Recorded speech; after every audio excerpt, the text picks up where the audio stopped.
Ini aku kembali ke sini lagi ya. Buat jalan-jalan, ini harinya panas banget ya ini. Ini ada kucing juga di sini ya buat main-main ya, dan aku habis panen lagi. Ini dia hasil panenan aku ini ya. Ini ditaruh di sanggul kepala aku. Ini yang ke berapa ya? Ini kedua kali ya aku pakai jilbab warna ungu. Jadi ini jilbab ungunya temannya aku di sini ya. Udah jadi mantan aku ya di sini, nostalgia. Ini aku dari dekat ya ini. Ini aku cek bunganya, ini kayak ada yang layu gitu ya. Ada yang layu gitu, ada yang besar dan ada yang kecil gitu. Oke. Ini aku mau siapin dulu ini. Aku mau siapin mukbang aku, nasi capcay lagi ya ini ya. Ini dia, aku mau ambil nasinya dulu ya ini. Ini aku sambil ngecek bunganya, ini kayaknya ada yang mau jatuh gitu. Oke, ini kayaknya udah bagus, udah rapi. Oke, kita mulai ya. Kita mau ambil nasi nih gitu. Oke, aku ambil berapa centong aja, takut nggak habis ya. Ini dia nasinya. Nasinya nasi anget ya, nasi itu masih panas banget. Oke, kita kembali lagi ke zaman SMA ya. Jadi aku tuh nostalgia sama Wahyu itu ya. Aku kenalnya dari kelas 1 SMA sampai di kelas 3 aja. Kita sama-sama pasti selalu ke kebun binatang.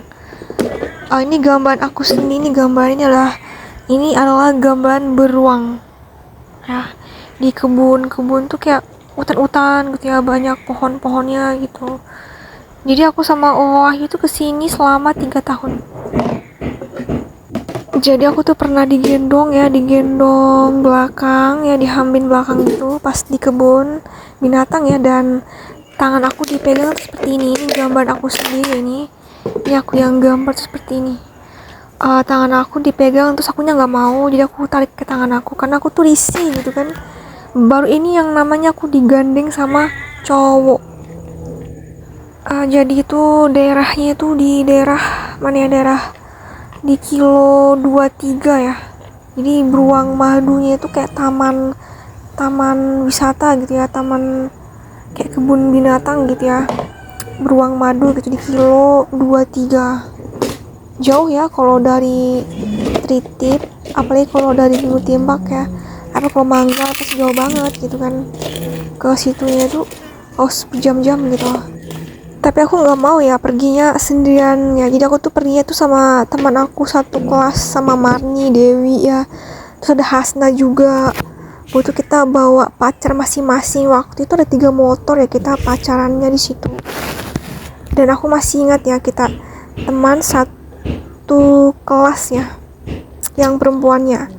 Jadi sebelum aku kenal sama Oas itu, aku tuh pernah pacar sama Ansori ya. Jadi Ansori itu pacar aku juga ya, pacar satu kelas, kayak cinta lokasi ya, sebelum aku kenal sama Wahyu. Yang motornya tuh SF, dia tuh keluar subuh-subuh ya, pakai motor SF-nya ke rumah Gunung Timbak aku ya buat pacaran. Ini gambaran aku ya, ini gambaran ya baju sekolah ya. Aku sama Ansori, ini gambar aku sendiri. Ini zaman SMA, aku pakai bajunya itu tuh putih sama abu-abu ya, celananya sama roknya. Terus aku tuh nggak nyangka ya, selama kita pacaran selama 3 tahun tuh dia bilang kayak gini, si Wahyu bilangin aku tuh belum kata putus, dia bilang, Intan pepes 1000 gitu kan, kau beneran nggak serius suka sama aku? Aku tuh nggak punya apa-apa gitu kan, aku tuh bukan orang mampu gitu kan, dia bilang kayak gitu. Bayangin laki-laki udah bilang kayak gitu tuh kayak gimana ya, bener-bener aku ini nih nggak bisa melihat cintanya gitu kan. Apalagi kalau ada tugas PR itu kan, aku disuruh ngambil pohon palem merah tuh, dia tuh nggak mau gitu. Aku kan minta tolong, dia bilang geleng-geleng. Jadi ya sebelum itu aku tuh digebukin sama Wahyu, berdua digebukin gara-gara pulang malam. Aku tuh udah lemes, jadi aku tuh digendong sama Wahyu, digendong depan. Karena kan aku pas naik motornya tuh aku nggak bisa mopang ban aku, jadi kayak mau roboh. Jadi tuh dia tuh ngikat pakai sarung gitu ya, kayak ditempelin ban aku sama dia, diikat jadi satu gitu ya, perutnya dia sama perut aku gitu kan, diikat biar nggak jatuh dari motor gitu. Pas sampai di rumah ada kakak tiri aku si Isur kan, langsung kepala aku didorong-dorong gitu kan, kepala aku dibenturin gara-gara ya berdua berdua terus kan. Kemalaman pulang gitu, langsung digebukin ya aku ya, sakit banget. Terus Wahyu itu mukanya tuh dicocol pakai itu ya, putingnya rokok ya waktu itu. Nggak tahu kenapa, aku nggak paham ya, apa sebenci itu ya. Jadi temannya kakak tiri aku tuh benci banget sama aku sama Wahyu, kayak kayak gini ya, kamu tuh nggak boleh pacaran malam-malam gitu, kamu tuh nggak boleh uh, malam-malam ke rumah ini gitu, karena udah kemalaman gitu, ada batas waktunya gitu kan. Jadi aku tuh punya saudara ya, saudara tiri ya. Jadi aku tuh punya kakak ada 3 dan 1 adik. Jadi adik aku tuh perempuan dan kakak aku 3 tuh 2 laki-laki dan 1 perempuan. Kakak ya, jadi kalau di total itu jadi 4, 2 perempuan 2 laki-laki. Tapi itu lain mama dan lain bapak. Kalau bapaknya kan bukan Cina, kalau bapakku kan Cina, kalau dia bukan Cina. Terus mamanya tuh orang Jawa, kalau kalau mama aku kan orang Banjar Tulen.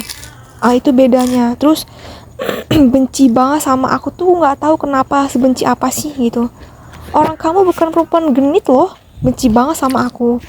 Kan dia tuh nggak pernah kos subuh-subuh, nggak pernah datangin cowoknya, dia tuh nggak pernah, cuman langsung dijodohin, nggak pernah digebukin. Kalau aku sama Wahyu tuh digebukin berdua ya. Malah si Wahyu tuh pengen cinta-cintaan sama aku. Wahyu tuh bukan kontol genit, bukan cowok genit, rasanya tuh aneh kalau minta cinta-cintaan sama aku. Jadi mama aku tuh kayak dijodohin sama bapaknya si Faridah itu ya, kayak dijodohin gitu loh. Jadi rumah itu tuh dilaku, jadi rumahnya ibu aku tuh laku, ditukarkan mobil buat ngasih makan aku ya. Sebenarnya itu bukan buat ngasih makan si Farida, malah si Farida tuh nggak tahu diri banget sama aku, malah benci banget sama aku. Orang kamu loh pepes ribuan, baru tuh kayak rebutan kasih sayang sama ayahnya gitu, kayak ingin memanfaatkan pepeknya mama aku, kayak ingin memanfaatkan. Kenapa kamu nggak ngentot aja sedarah gitu ya kan, nggak usah memanfaatkan uangnya ibu aku lah, terus pepeknya ibu aku juga kamu manfaatin gitu. Aku tuh nggak terima gitu ya kalau ibu aku diginikan, karena memang tidak ada cinta-cintaan gitu. Dia tuh kayak ingin kayak jual kontol bapaknya gitu, karena kan yang punya usaha tuh kan ibu aku ya. Terus si Fadil tuh pingin adeknya matanya dibak juling, karena dianya tahu kalau aku tuh bayi tabung dan bayi prematuran. Dia tuh sakit hati banget yang gak jelas gitu. Aku tuh gak paham gitu ya kan, kayak di otaknya tuh pingin enak luar dalam jadi istri. Jadi mobilnya ini nih hasil dari rumah dari suami pertama. Jadi ibu aku tuh punya suami pertama dan suami kedua. Jadi aku nih anaknya suami nomor 2, terus menikah ya, terus dapat suami nomor 3. Nah enak dong, yang suami nomor 3 kan kecipratan dari suami yang pertama. Jadi suami pertama itu tuh yang ngasih mobil ke ibu aku, bukan suami nomor 3 ya, bukan bapaknya si Faridah. Tetap itu mobilnya suami pertama, bukan suami nomor 3, paham? Bukan mobilnya bapaknya si Faridah. Jadi ya istri-istri itu tuh tidak pernah dinafkahin, makanya ya tetap langgeng karena kan istri gitu, nggak pernah dinafkahin, pasti kan langgeng-langgeng aja, sejahtera, romantis kan. Terus nenek tiri aku terus bilang, ibu mertuanya ibu aku ya, dia bilang begini, makasih banyak lah dapat janda sugih nih, janda janda kaya nih, ini dari mobil dari suami pertama kecipratan suami nomor 3. Terus ibu mertuanya ibu aku bilang begini, makasih banyak lah udah ngasih makan anakku yang laki-laki ini Jar, terus sama cucuku sebanyakan. Alhamdulillah gitu, kamu tuh baik banget gitu jadi istri, sabar benar gitu kan. Terus paman Bian kesurupan, itu saudara kandungnya ibu aku, katanya itu hasil dari penjualan rumah di Lemaru kan. Kan nenek kan jual tanah juga, jual rumah sama tanah, katanya uangnya dilarikan ke rumah Gunung Tembak, katanya patungan. Apa benar Ma? Aku bilang ke ibu aku, bilang ibu aku, nggak ada tuh uang suami semua, nggak ada uang uang itu tuh, nggak ada uang nenek, tidak ada, karena memang semua istri itu kan tidak dinafkahin, jadi kan nggak mungkin PP mahalan karena kan istri tidak pernah dinafkahin, karena istri tidak pernah menuntut nafkah yang banyak, ya nggak mungkin lah punya ini punya itu, punya suami semua lah, jadi nanti suami mati bawa harta. Ini gara-gara paman Bian ya, jadi aku tersingkir dari rumah kayu itu gara-gara menuntut ibu aku untuk membagi warisan.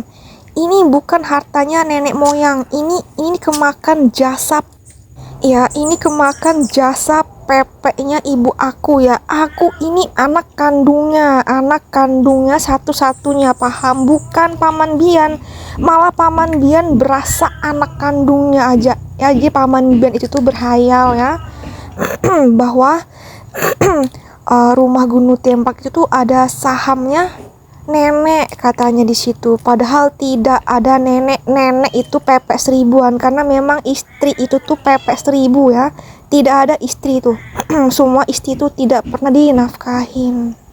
Jadi nenek itu bercerai dari kakek aku tuh nggak tahu, mungkin harta gono gini bercerai, tapi paman Bian fitnah-fitnah kalau nenek bercerai itu dapat harta yang banyak dari suami, berangan-angan paman Bian nanti dapat kecipratan dari mama kandung aku. Dia kan bukan anak kandungnya, ngapain minta-minta sama ibu aku kan, gitu logikanya.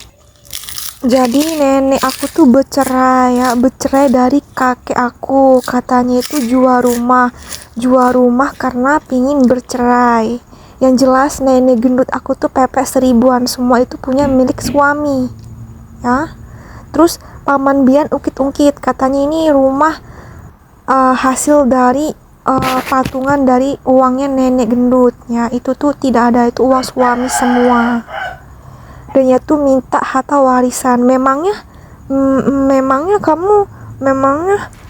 kamu anak kandungnya gitu dari ibu aku ya.